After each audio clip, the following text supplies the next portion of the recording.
You're listening to Find Your Strong with Christine and Ella. I'm Christine, a personal trainer. And I'm Ella, a nutritionist. And we're both also intuitive eating counselors, both fiercely non-diet and both done with toxic wellness messaging. In these episodes, we talk honestly about how to care for your body without guilt, shame, or restriction. We are so glad you're here. Let's find your strong.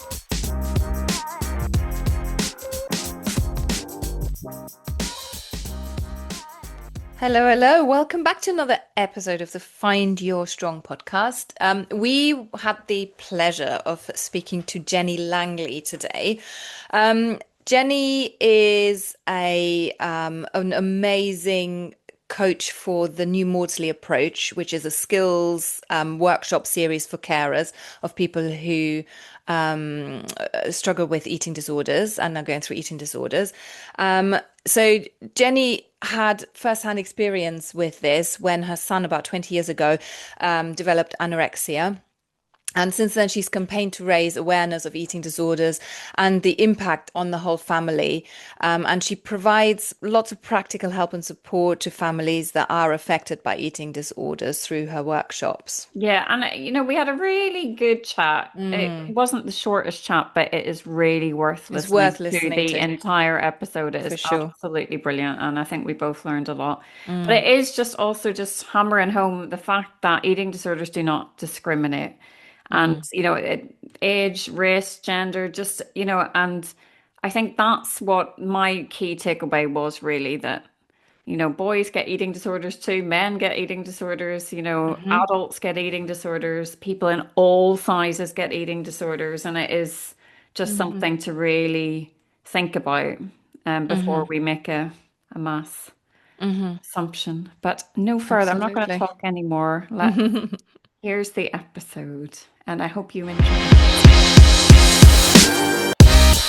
Welcome to the podcast, Jenny. How are you? I'm great, thank you. It's such a delight to be here. Oh, we're very excited, aren't we, Ella? Super excited, yes, yeah. And we have lots of questions for you, but as I mentioned in our email, we like a tangent and we quite like just getting into a conversation. So if any of our questions lead to a long, convoluted, great conversation, then happy days. So please be as detailed in your responses. Okay, happy days indeed.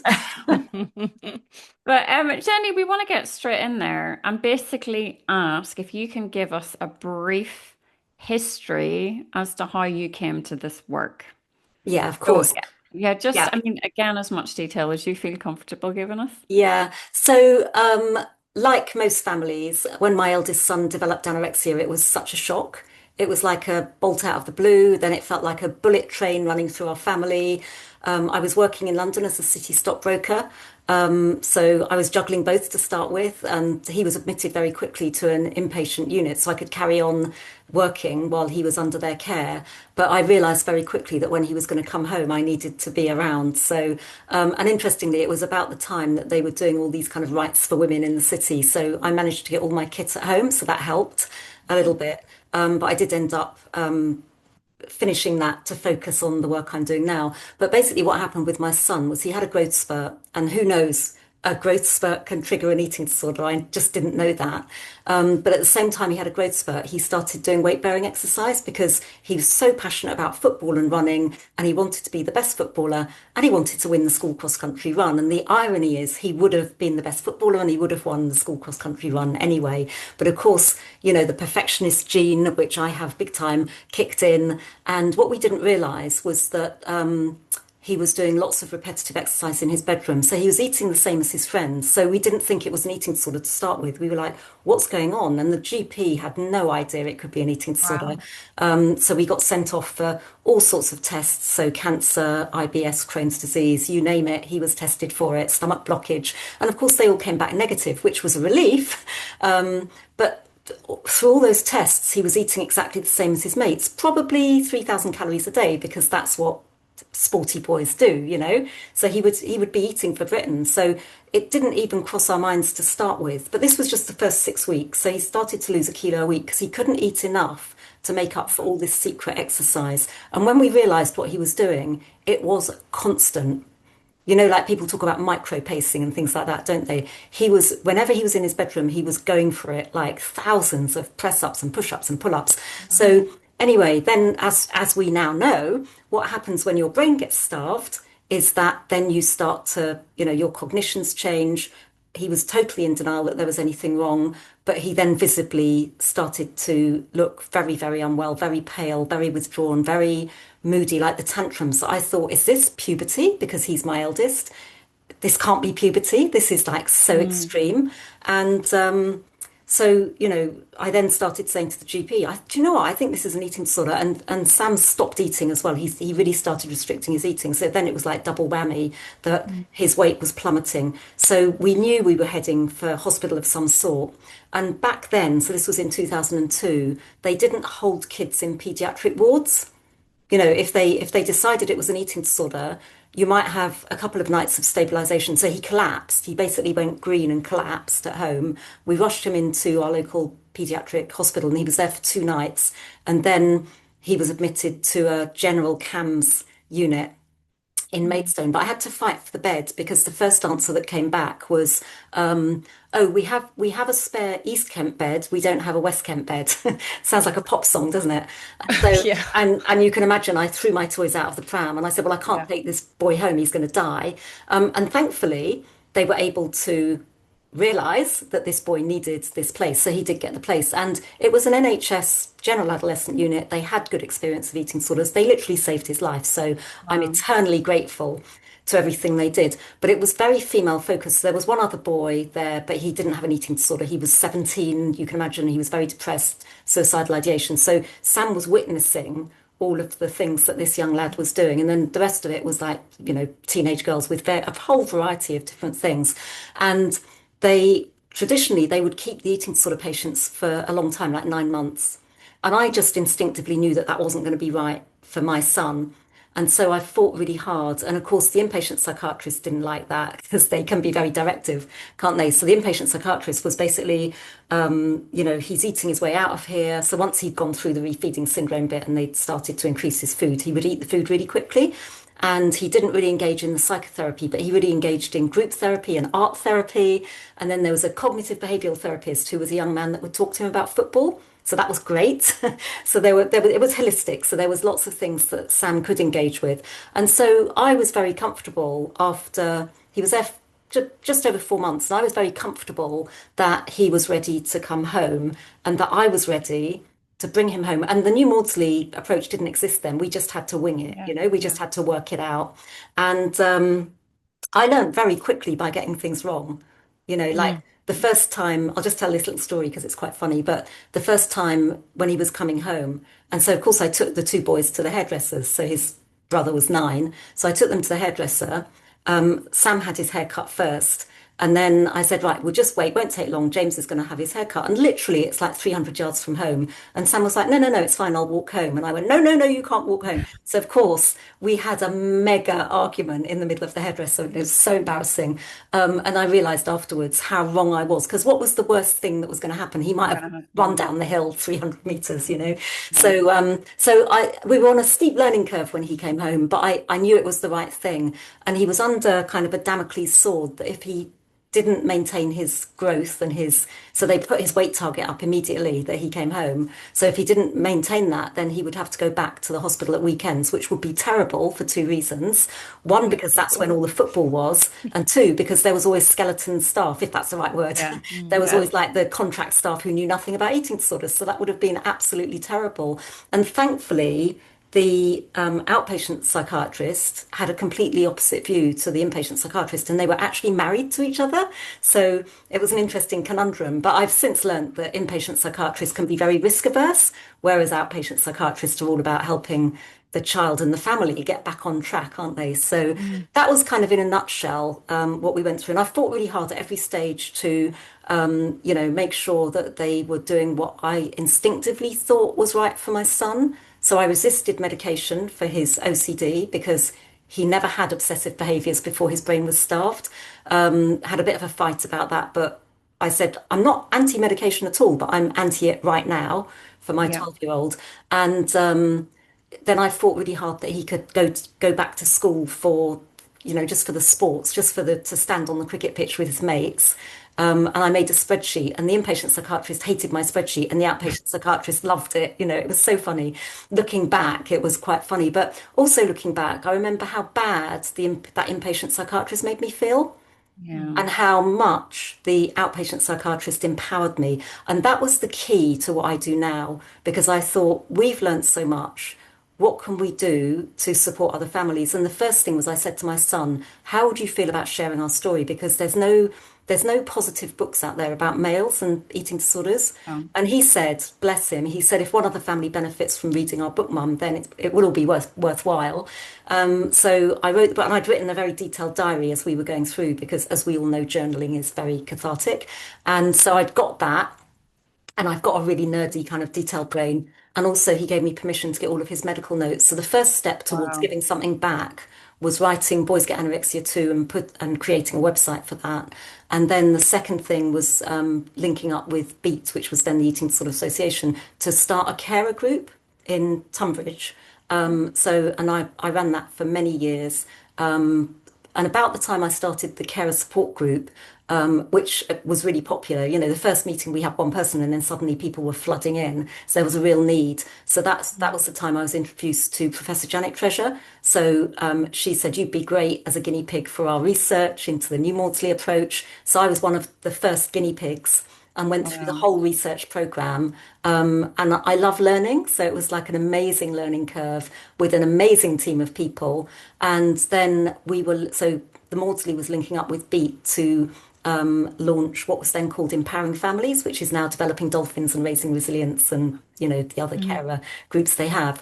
But I piloted it with a psychologist who actually came from Kent as well, in Addenbrooke's in Cambridge. So we piloted the series. They went really well, and then I was the first one of these guinea pig carers to be back in the community delivering the workshops. So my first workshops I delivered were in 2009. Yeah. Wow. So a while Well, ago. Jenny, Yeah, yeah, yeah. I've been doing this for 20 years. Yeah, Yeah, wow, thank God for you, I know. honestly. The whole thing resonates sadly yeah. quite hard with myself at the minute, with my daughter struggling Mm. with anorexia at the minute. And it really helped attending one of your seminars kind of about 4 months ago, really helped because at one point you said you're going to have disagreements with the team. Totally. And Yeah, that's okay because and that's stuck in my brain because there have been with the yeah. psychiatrists, And especially. it's healthy. And it was really important to have Mm. heard that from you initially because you doubt yourself the whole time. Yeah, You kind of think, am I doing the right thing? You blame yourself. And it was just knowing I do know my child, and yeah, instinctively I know yeah, kind of at this point what she needs in terms of medication and all of that kind of stuff. So that was just so valuable. So I'm really grateful yeah. to you for Thank that. you, thank you. And so many It's carers say that to me, that the clinicians give the prescription, whether it's FBT or whether it's mantra, or whatever the pathway is, and then the carer workshops help the carers work out how they can do it best for their loved one. Yeah. It's a Yeah, really brave thing to do, to go against the white-coated people and say, actually, I think I know better than you, and saying that, I'm going to try it my way and see how it works. One thing that's always stuck to me, and I've attended very kindly, you've offered me to, or you allowed me to join in some mm, of the carers workshops and sort of sit in the background. And yeah, one thing that's always struck me was your approach to letting your son do the things he loved, the exercise, yeah, because that's one of the things that, gets taken off the menu straight away. It's like, oh, totally. don't move. And I have a friend whose daughter is going through anorexia at the moment, and she's not allowed to do any exercise, and they're curbing it at school. And because of what you said, I am dubious about that. And I wonder, because she's a very active and very sort of sociable person, and I'm always wondering, is this the right thing for her? So how did you get to that place to Yeah, find that strength to say, no, I'm yeah. making the So decision here? yeah, it's all about medical risk. And as I Hmm. mentioned earlier, the inpatient teams can be very risk averse, and the Mm. community teams can be very risk averse, because the the research into family-based therapy, or FTAN, it's sometimes called, showed that if you can maximize weight gain in the first 4 weeks, that's the best prognosis for recovery. And of course, in theory, we all can do the maths. If there's no movement, then Yeah. there's going to be more weight gain. And so that's where often the clinicians will give that very clear message. Now, if you go back to the FBT manual or the FTAN manual, it doesn't say that anywhere. It doesn't say anywhere that you have to stop all exercise. What it says is that the skilled therapist will work with the family to make sure that they're aware of medical risks. So for sure, when Sam was first admitted, he couldn't walk up the stairs. You know, he would have had a heart attack. So for sure, of course, when medical risk is very high. But again, families are often in the best position to judge how high that medical risk is. So they can use the Mead guidelines, you know, the checklist as kind of like a basis. But then they learn very quickly, like actually my loved one is perfectly capable of going for a little walk in Knoll Park. So I did used to take Sam up to Knoll Park. So we'd drive up to Knoll Park and then we would walk slowly and gently in the park with the birds and the squirrels and the deer and other people, heaven forbid. We might hug a tree, you know. But doing very gentle movement out in nature is obviously, you know, as beneficial as many medications would be. So, Definitely. so it's always a balance. So there's a lovely website called Safe Exercise at Every Size, which, no, sorry, wrong thing. Safe Exercise at Every Stage. Right. So every stage of the treatment, and it's designed for clinicians, but I always say to carers, go and have a look at it because it really gives you parameters, both around medical risk and also ideas of like a graded approach to get back to exercise. So say somebody's been an amazing show jumper and they love horses. They're not going to be show jumping because if they fell off the horse, that could be really, very, very damaging for them. But they can go and stroke the horse and groom the horse and be with the horse. They might coach younger children while they're in that kind of like graded build up. So there's all sorts of ways. If they're an acrobatic gymnast, they can go and help out with the choreography to start with. So just so that they feel they're still part of that community. And then, once medical risk is much lower. So when my son was discharged, his medical risk was pretty low, so he still had a bit of weight to gain. As I said, he'd grown. He still had a bit of weight to grow, but if he lost a little bit of weight, it wasn't going to be a disaster, and we could work with him. Now, the thing that I did with my son was I would have those difficult conversations. So of course he comes home from the hospital. He's absolutely delighted. He wants to play football straight away, and I felt he was strong enough. And the community psychiatrist said, Jenny, you know what you're doing. You know what to look out for. You know that you would step in if there was a problem. So I sat down with my little 12-year-old who was desperate to go to this football camp for a whole week, having just come out of hospital. And I said, darling, we're really excited about you going to the football camp. And I know that you're super excited both about the football and being with your friends. And he's like, yeah, of course.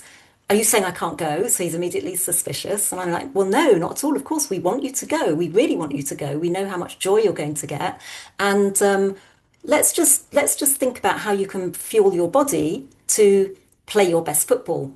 So that's a very different message than saying if you don't stick with your meal plan, you can't go to the football camp, which would be a very instinctive, caring response, wouldn't it? So you flip it into that kind of what do they desire?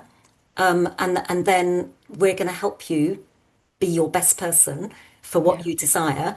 And he resisted and resisted. And then, begrudgingly, he went, yeah, okay, you're right, Mum. I'm going to have a huge breakfast. I'm going to have loads more snacks than my mates. My lunch is probably going to be 3 times bigger, and I'll have to have a huge dinner when I come home. And that's fine because I want to fuel my body for football. So I was always very prepared to have those difficult conversations. And that's a big feature of our workshops, is because it's so easy to turn a blind eye, isn't it, to some of the behaviours or some of the language or, whatever's going on. And it's all about timing, but there's a time and a place when sitting down and saying, well, we do need to talk about this, darling, is the right thing to do. I mean, this is sort of bringing me back to a point. Anecdotally, we had a similar thing with Mia because she loves to dance, and Yeah, she's absolutely every week goes to dance several times a week. And from one day to the next, everything stopped. So she yeah. was taken out of school, taken out of everything, told to sit at home, not move. Like being in an old people's home. So hard from one day to the next, just Yeah, everything yeah, gone. And when she was kind of she was in community care, but in a centre at the minute. And when she was there about 4 or 5 weeks, maybe a bit more, her weight had kind of gone up like that. So it hadn't gone the way they yeah, wanted it to yeah, go. yeah. like immediately But after. the Just nice guidelines are really confusing for us all because weight doesn't go on evenly, and they say very yeah. clearly aim for a kilo a week in inpatient and half a kilo a week in community. It just doesn't happen Um, like that. Mm, And that's again why mm, clinicians get very fixated on that. and I think there was one point where it was a really sunny day, and that particular week Mia had gone down a tiny bit. Mm, And they rang and said everybody else is going to the beach, but Mia's going to stay and have a session with the one of the team to talk about how yeah, important it is to eat food and not to. And I was like, I had to say, I'm sorry, I believe that's punishing, and yeah, totally. it's Yeah, not her fault that she's yeah. actually yeah. been giving her the food and she's been eating it, and obviously her metabolisms and so they took it on board and they were very nice about it, but equally said. No, I'm sorry, But because you had to put your foot down, didn't you? You had to say this is not fair. It wasn't something, it wasn't an original thought from them. It was like no. you had to make them aware of it. I But mean, their hands are tied in a way because mm, there Mm, was when she arrived, there was medical risk, and mm, I understood it. So I mm, had to sort of stand back and go, I understand. mm, But yeah, I feel it's for my daughter, it feels punishing when yeah, it's not, none of it's her yeah. fault, it's yeah, not. So Um, the treatment does feel like punishment, but yeah, this is where I'm so passionate about helping groups of families to work out that they can reframe it. yeah, They yeah, can validate that. They can say, well, it makes sense that you feel like you're being punished at the mm-hmm, moment because, yeah, so validating, mm-hmm, because the clinicians have said you can't do your dance and you can't go to the beach and you can't do this and you can't do that. And it won't be forever, darling. This is just a temporary phase. yeah, And mm-hmm, we've really got your back. We're team family and we really believe in you. So that's just that really, really important message from the family. And you can learn to soften the blow of the yes, clinicians because I know when that kind of thing was happening with my son, all I wanted to do, I had cortisol, coming out of my head, yeah, and I just wanted to go and thump the clinicians. So there yeah, was one nurse, I felt sorry for her actually, but she was his care worker to start with. And Sam was saying, very quickly, as when he started to eat a little bit, he felt a bit more optimistic about his ability to get through this hospital program and get home and get back to football. So he was talking about getting back to football, and she said, "Oh no, Sam, you definitely won't be getting back to football for 9 months, maybe a year." And he'd been promised to be football captain in September. So she said this to him in April. So you can oh, imagine the negative impact of that. So, yeah, I had to think very carefully because I wanted to kill her, as you yeah, can imagine. I had to think very carefully about being diplomatic. And that's when I taught myself, like the crap sandwich, like, thank you so much for everything you're doing for Sam. And we're so grateful. And there's just something that has come up that I would really, really appreciate the opportunity to have a chat with you about, because I can see that that's been very upsetting for my son for these reasons. When he's a healthy boy, this is what he does. There is part of him that's really can really hold on to that to say it's actually a real motivation to get back mm, to school in September to be football captain. So that was my first kind of experience of doing that kind of crap sandwich. That I had something really important to talk about, but always I would say thank you so much for everything you're doing. yeah, I'm so grateful that mm, that you're saving his life, basically. So, yes. but it's really hard in the heat of the mm, moment, isn't it? It's And mm, I I've did and had yeah, I did rehearse.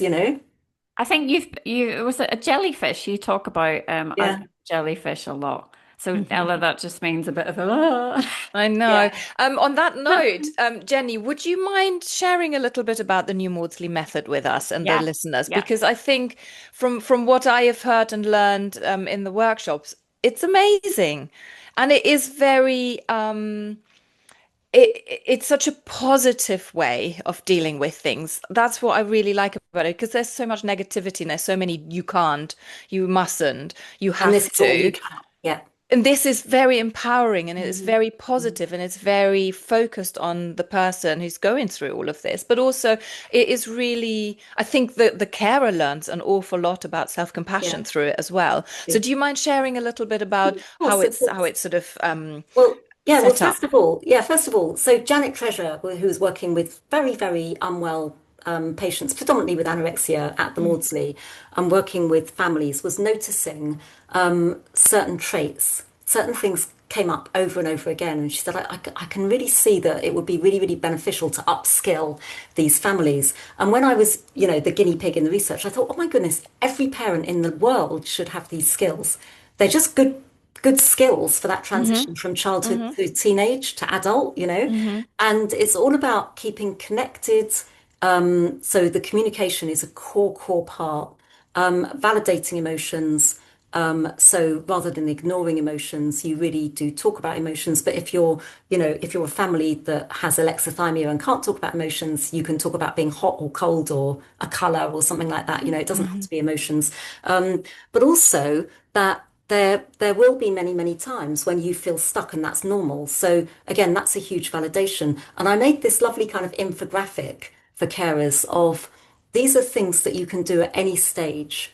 So you can always smile, you can always take a few minutes out. Maybe you can't take an hour off, but you can always just take a few minutes out. You can always read a bit of a book, not always an eating disorder book. So there's always things that you can do.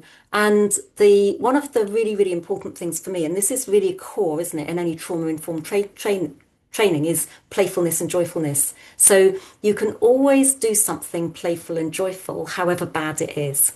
So that's kind of like at the heart of what the new Maudsley approach does. So we really, really get the carers to reflect, where are they now? What's going on for them now? If it's working, then carry on doing it. They don't need to make any changes. If it's not working, we'll give them a toolkit. And there's many, many things in the toolkit. So, carers that have been on the series of 5 workshops, they know it can feel really, really overwhelming. And we do that on purpose, not because we want to overwhelm the carers, but we want to give them the full picture so that they've got that toolkit to dip in and out of. And I always say to carers, you can always come back in a few months, because there's some stuff that's just, this isn't going to be relevant for you right now. So coaching your loved one to make a change for many of the carers isn't relevant right now. Coaching carers how to reflect on what they're doing, if they can make any changes, is something they're much more likely to be able to do now, including putting their own oxygen mask on and that self-compassion and self-care. So in a nutshell, the way that we deliver the model is, the first workshop is kind of a little bit of psychoeducation, not too much, because we respect that carers know their loved ones best, but some relevant psychoeducation about the biology of the brain, hypermetabolism kicking in, things like that.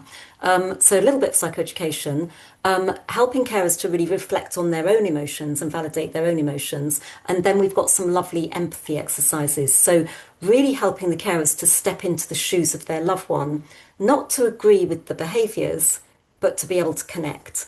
So that's where I came up with this blue balloon, red balloon metaphor. Yeah. I think everyone who knows me is very familiar with my balloons, but the blue balloon represents the well side of the person, which is still there. It's just hidden at the moment. And the red balloon represents the illness and everything that comes with the illness. And naturally, human beings are going to focus on the red balloon, because you're going to be terrified. You're going to want to fix the person. So that it almost reinforces the identity of the eating disorder when you're focusing all your attention on the illness. So really thinking about what's there in the blue balloon. And that might be looking back in the past. Well, we know Jenny has always loved dancing or football or, dinosaur feet or whatever it might be. We know Jenny's always loved that. We know that she also had some desires to, become a brain surgeon or, be a city stockbroker or whatever it is. And so really kind of pulling in on that. And then in the here and now, so that's kind of what Jenny had in her blue balloon in the past, what Jenny might have wanted in her blue balloon in the future, which might change, of course. But then in the here and now, what would bring a little twinkle in Jenny's eye? What would make Jenny just giggle or have a little half smile? Is it playing Dobble? Is it drawing? Is it going out in the garden making daisy chains?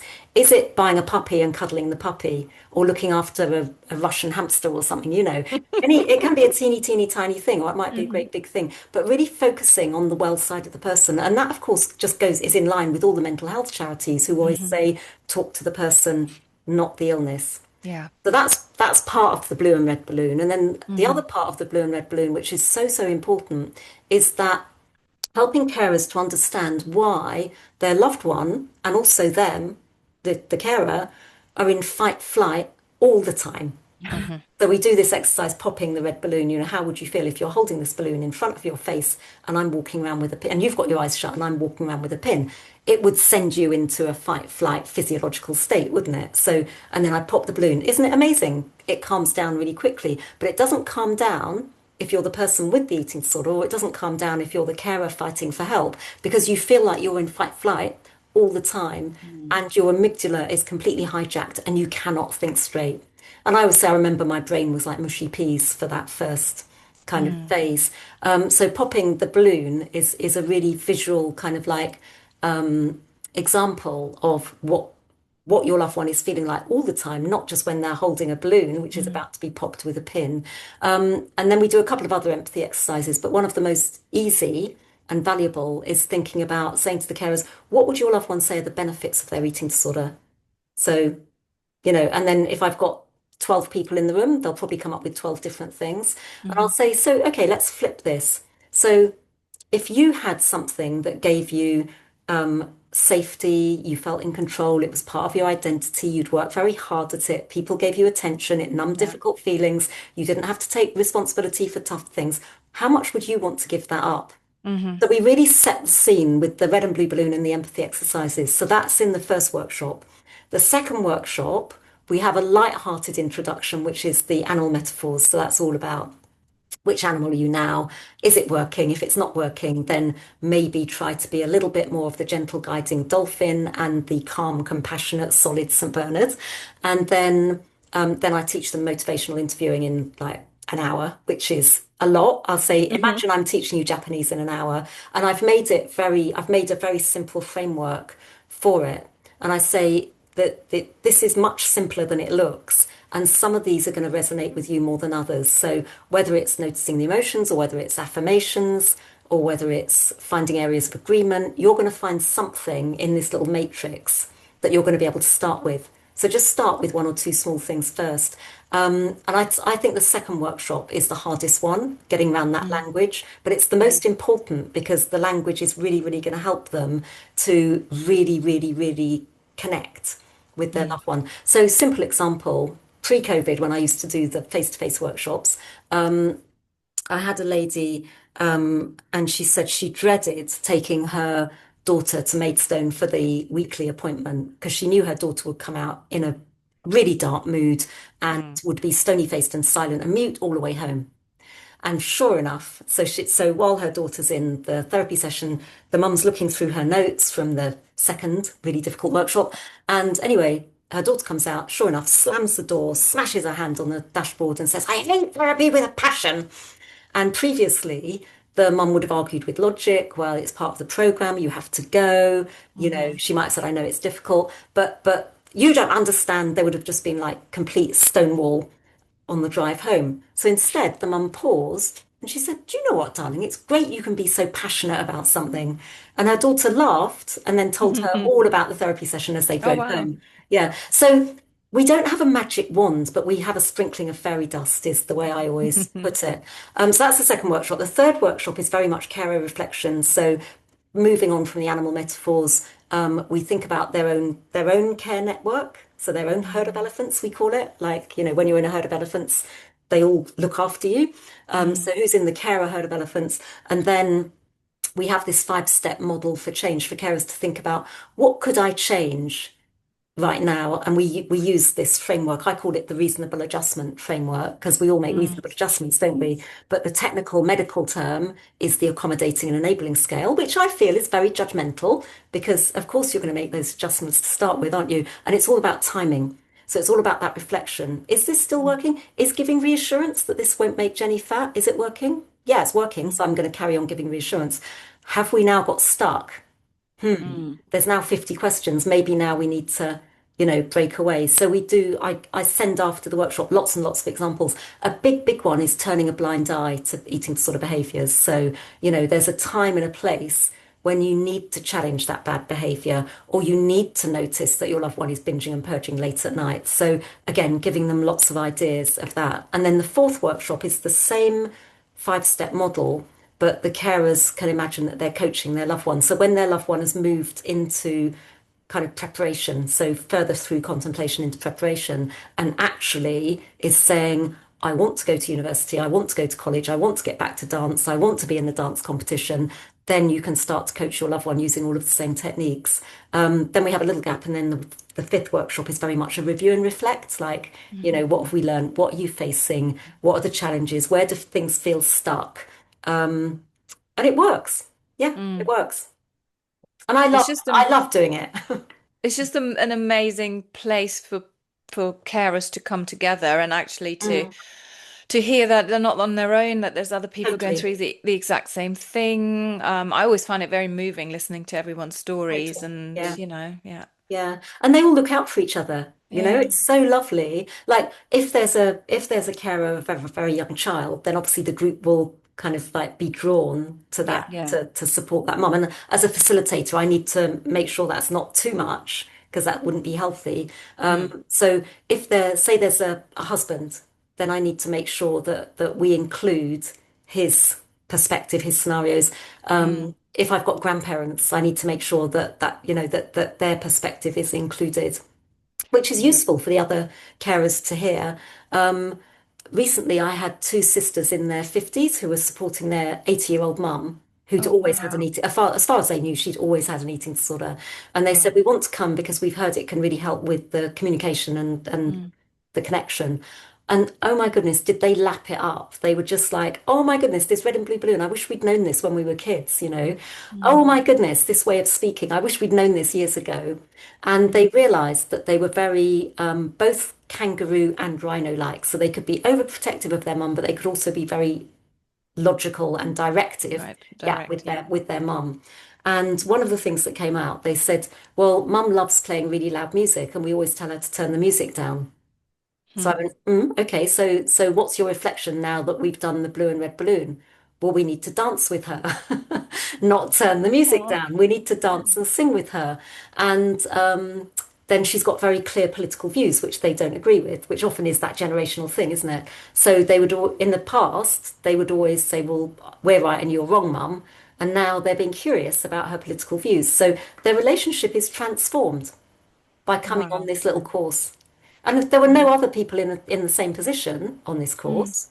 It was predominantly parents of, teenagers and young adults, which, those would be the largest number, I guess, in the workshops. But they, you can teach this to a very disparate group of carers together because it's a toolkit and it's a very person-centered toolkit.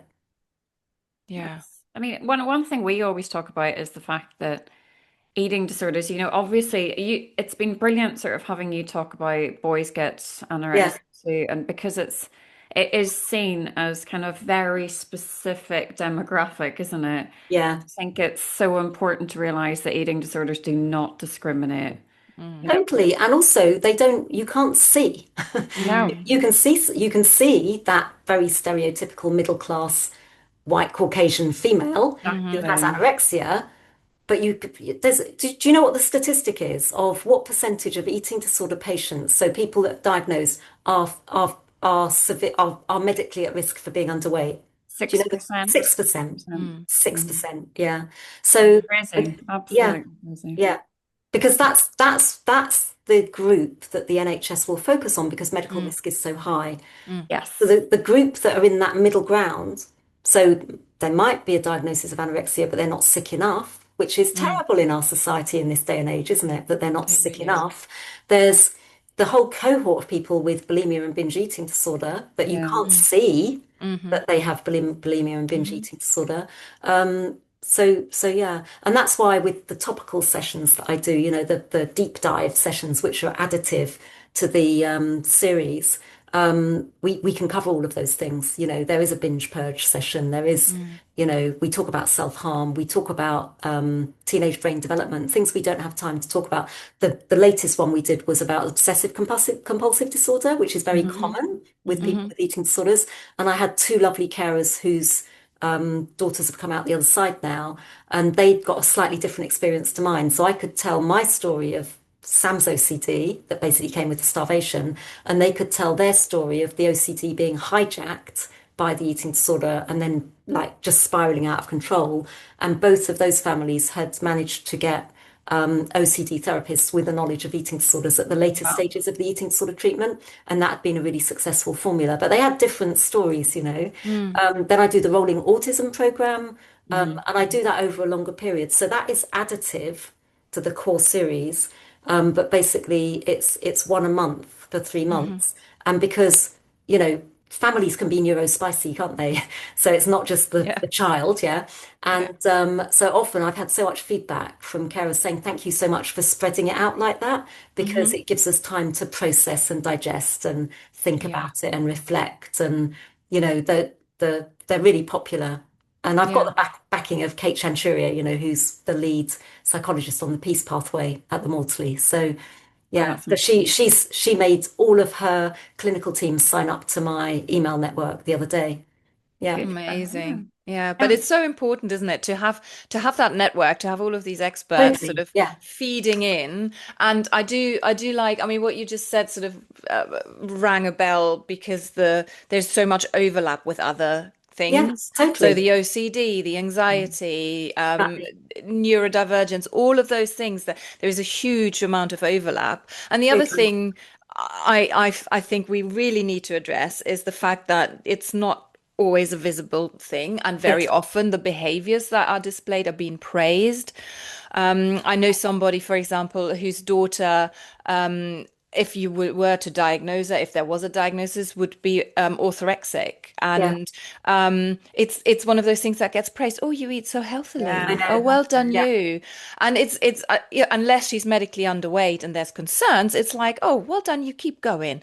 And So and let's this is maintain. so Yeah, dangerous, isn't it? It's yeah, so dangerous to kind of ignore those alarm bells only because that person isn't medically so underweight that there's a medical risk. yeah, And it's highlighting those kind of cases as well, and totally. working with those as And well. that's one of the flaws of the research into Mm. FBT and FTAN is that they had very straightforward, mild anorexia patients with no comorbid conditions. Ah, So no wonder they started yeah, to get good results after yeah, 4 weeks. No wonder. And even with that, you know, quite unchallenging, if you like. I mean, obviously always challenging, but yeah. even with that cohort of mild to moderate patients, they still only had about 50% kind of recovery straight away, didn't they? So Hmm. when families are in tears saying we're just such a failure, the clinicians think we're useless, and I say, well, totally you're not. It's just that that's first line therapy. So the NHS Yeah. has to try it, but welcome to the club of people Hmm. who Yeah. haven't been able to deliver it in the way it was in the research. You know, welcome to our club.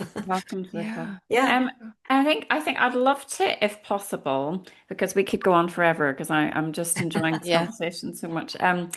Ella, I would like to bring it back to exercise. Now, this is Yeah. something, obviously, I'm in the exercise field, but disordered exercise behaviors and disordered eating behaviors often go hand in totally. hand.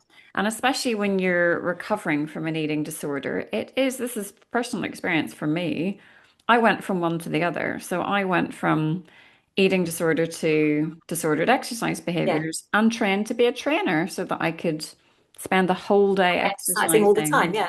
Mm. as my job. And everybody again was like, oh, you're so healthy, you're so this, you're so... And I really wasn't healthy at Mm, all. And a number of people that I see have struggled with disordered eating behaviors and disordered exercise behaviors yeah. for years. And Yeah. it's Yeah. gone unnoticed. And it's, again, Ella, as you say, praised.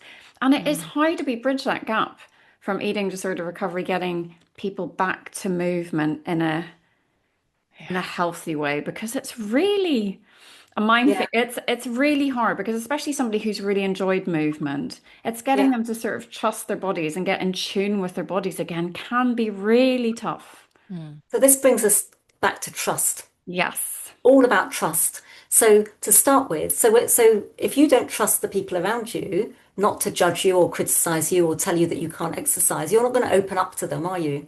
So, Mm. and it takes time to build that trust. So, I really kind of do like a roadmap with the self-harm topical session where I say, right, let's look at this person who's completely in denial. Let's look at this person who's in contemplation. Let's look at this person who's in preparation. You know, how would we connect with that person? What can you do when your loved one seems to be stuck in pre-contemplation.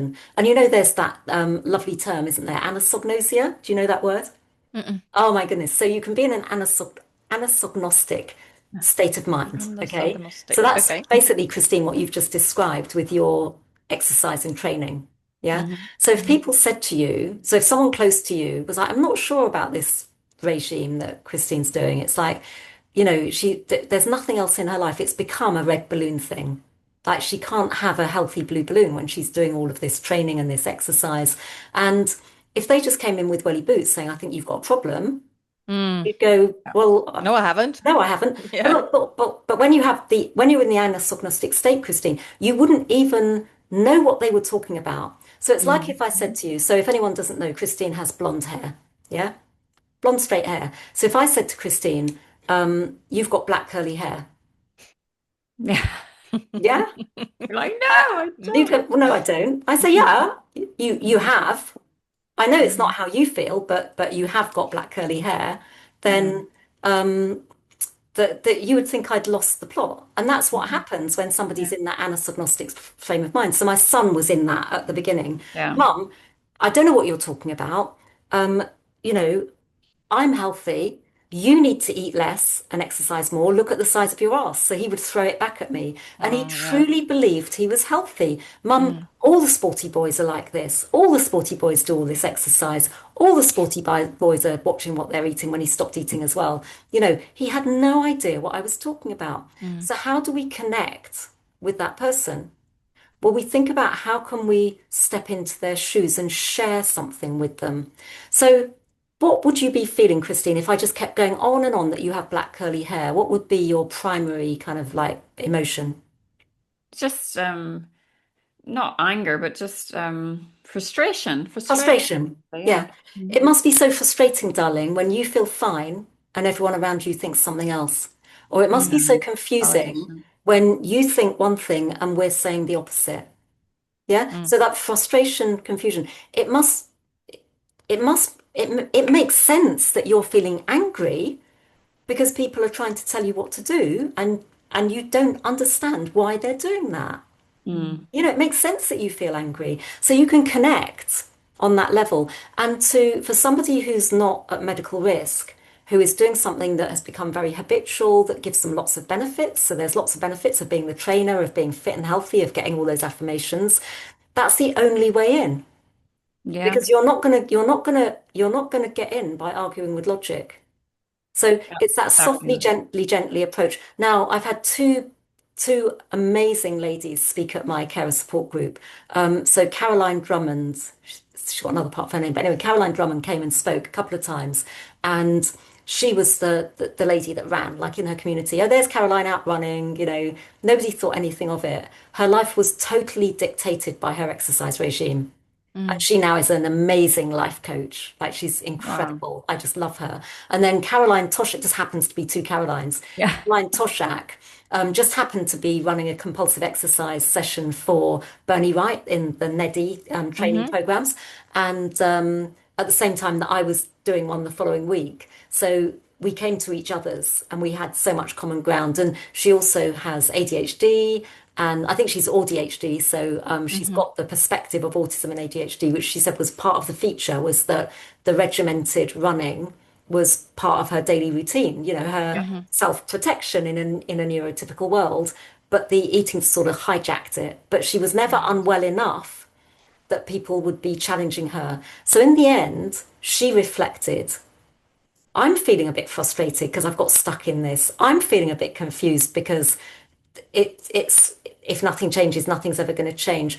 I'm exhausted because I Yeah. keep doing all this training. Yeah, no, exactly. Mm-hmm. So in her situation, and I think to a certain extent with Caroline Drummond, they worked it out for themselves. But when you're supporting a loved one, you really need to be coming to where they're at. And Where they're if they're meeting. in that anosognostic frame of mind, you still need to come to where they're at to make that connection, and that can take months. Mm. Because if they're not at medical risk, there's no urgency. Mm-hmm.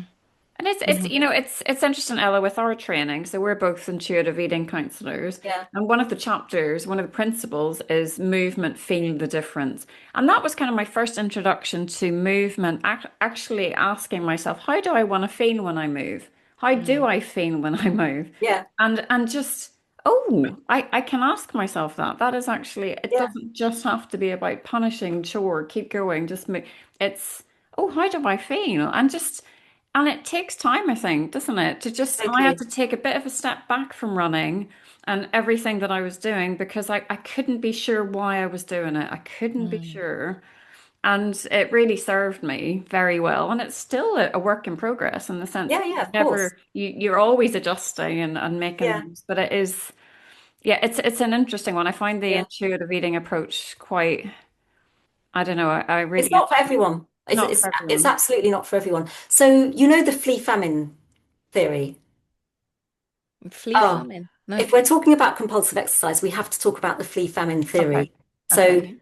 Shan Guzinger is the author, but it's talked about all the time, and it's so relevant to the compulsive exercise component of eating disorders. So, 80% of people with restrictive eating disorders will engage in some form of compulsive exercise. Hmm. That's huge. 60% of people with bulimia will engage in compulsive exercise. That's also huge. What's going on there? So the logical thought is, well, it uses calories, but Mm, that's too simplistic. mm, So it's not. It's coming from within. So there's been several studies, but the flea famine theory is if we were in a tribe in the hunter-gatherer era, and there was a scarcity of food for our tribe, some of us need to be genetically predisposed to ignore the food in front of us and run like crazy to find new food sources, or the whole tribe's going to die out. So it mm, figures that some of us are still genetically predisposed to move more when we go into energy deficit. I'm one of these people.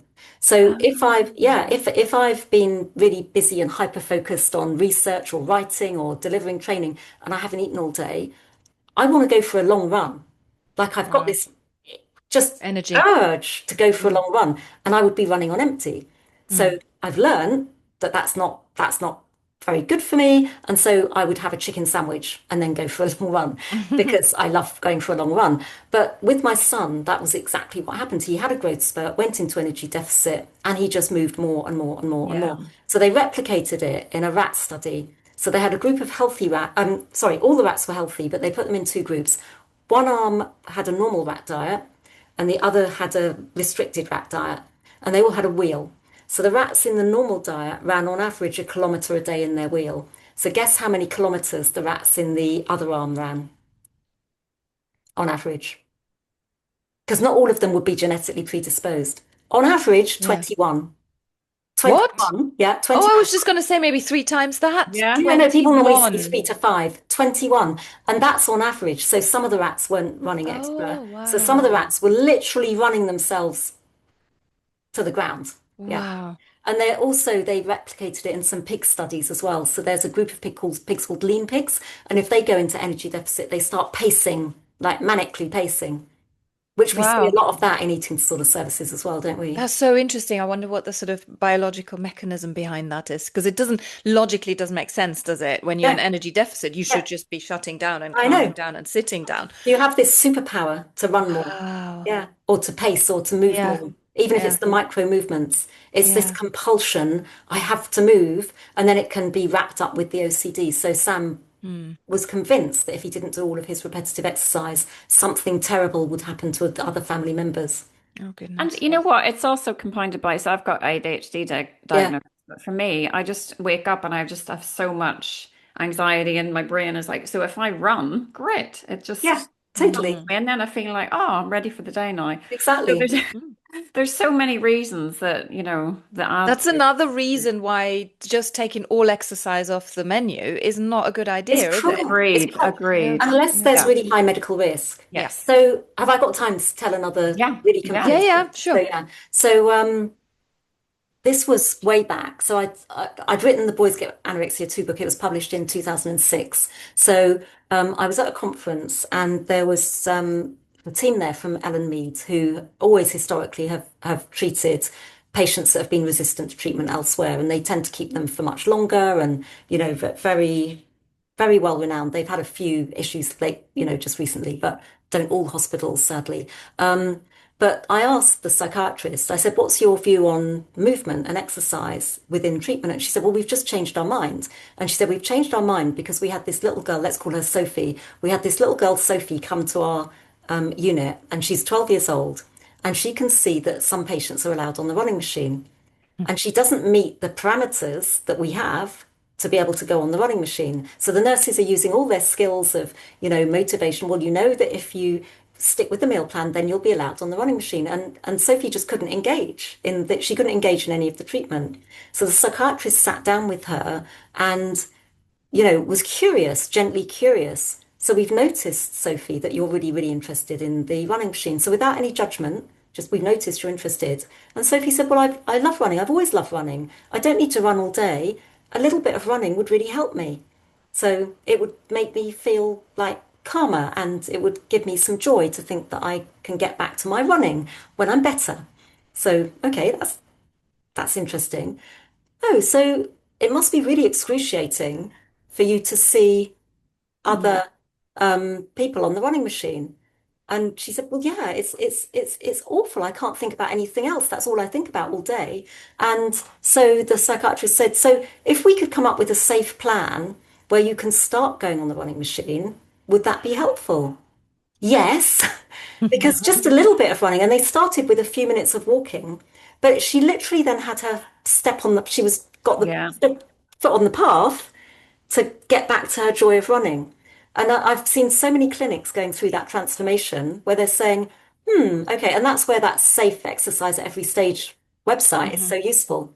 Can you hear my definitely link? Yeah, we'll link to that in the show notes, because I think that's a really, really good resource.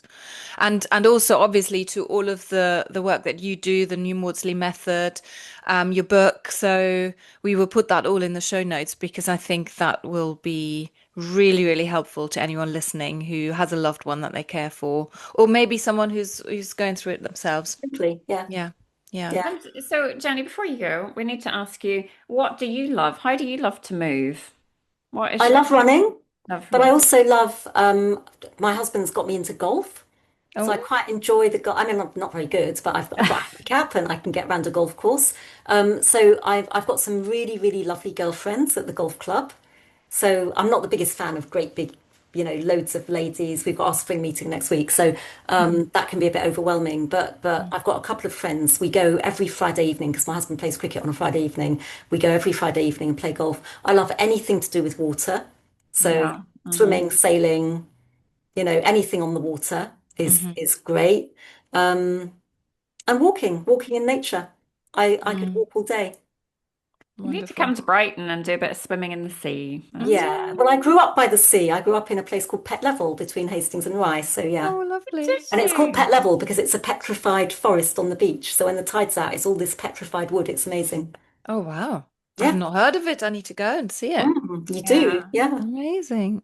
Well, thank you, Jenny. We cannot thank you enough. That's been an absolutely brilliant discussion today. My pleasure. No, it's been really fun talking to you, and I love talking about this topic. Yeah, it's brilliant. Thank you so much. Keep talking about it. Keep talking about it. But yeah, thanks again, Jenny. I think I've got another 20 years in you. You have to come back on the pod. Yeah. Right. So I'll shoot off.